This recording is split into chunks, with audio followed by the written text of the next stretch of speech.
s'occupe sur les Vosges, il y a le paddock à Nancy, Metz-Sablida et le Tipi à Thionville. Et donc notre mission, on a un portage particulier déjà, puisqu'en fait c'est porté par la CCI des Vosges avec un partenariat fort avec l'Aglo d'Épinal. Et en fait on évolue dans un cadre très particulier, parce qu'en fait on a la chance d'avoir des élus et un président qui nous donnent en gros les grandes lignes, et on a un cadre d'expression quasiment sans limite. Et l'idée c'est faites bouger les choses, faites avancer les lignes, et donc on s'amuse beaucoup. Ça c'est important, on s'amuse beaucoup. Donc on travaille sur plusieurs sujets sur le K-Alpha. On travaille sur le digital, on travaille sur l'innovation et sur l'entrepreneuriat avec une spécialisation dans le tourisme.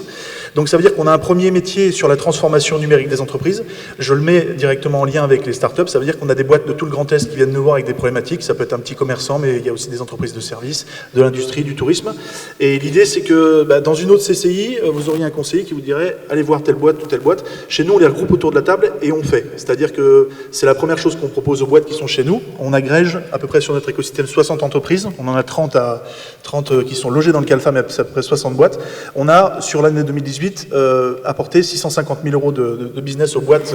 Alors il y en a certaines ici qui en ont bénéficié et d'autres au K-Alpha. Et donc on a un mix un peu savant entre des développeurs, des graphistes, des marketeurs, des gens qui font de l'IA, du drone, de l'e-learning et plein d'autres spécialités, et les startups. On en accompagne 13 aujourd'hui. Moi j'ai la chance d'intervenir aussi sur d'autres totems Laurentech. Ici il y en a 3 qui sont chez nous et une qui est au paddock, mais on a pu aussi, même si Jean-Baptiste n'est pas incubé chez nous, lui filer un coup de main notamment pour trouver son associé à l'époque.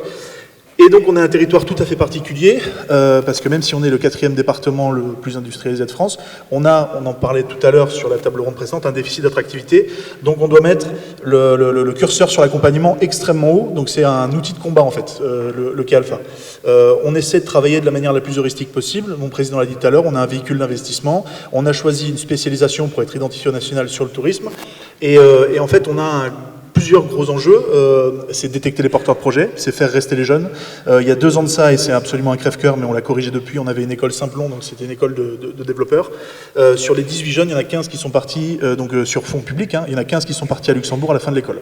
Donc c'est un processus où on apprend notre métier au fur et à mesure, et donc on travaille beaucoup avec les antennes de l'Université de Lorraine, on travaille aussi, vous les avez sans doute vu dans la vidéo, il y avait des gens de High School, il y avait des gens de l'équipe de la RT, des gens du commissariat de Massif, des gens de l'Université de Lorraine, on travaille beaucoup avec les chercheurs. On est en recherche en fait de consolider une triptyque. Cette triptyque, c'est les porteurs de projets que vous avez là, c'est l'enseignement, la recherche, les laboratoires. Et la 3e triptyque qu'on cherche, c'est à travailler avec ce qu'on appelle les grands comptes. On avait commencé à le drafter tout à l'heure, mais un des gros chantiers qu'on a en ce moment, c'est qu'on a été missionné donc, par les moniteurs de ski de l'ESF, donc ils sont 17 000 présents en France et ils pèsent 300 millions de chiffre d'affaires, donc c'est un acteur important dans le tourisme en montagne. Et en gros, ils sont en train de préparer une riposte à l'hégémonie des OTA comme Booking, et ils ont développé un outil qui s'appelle Mon Séjour en montagne dans une version 1, et on vient de remporter un projet européen de 600 000 euros à leur côté, en consortium avec un laboratoire nancéen pour développer cette V2, donc on va peut-être en parler plus amplement tout à l'heure sur la table ronde. Donc on a des vrais sujets d'innovation sur le K-Alpha et de manière générale sur Laurentech.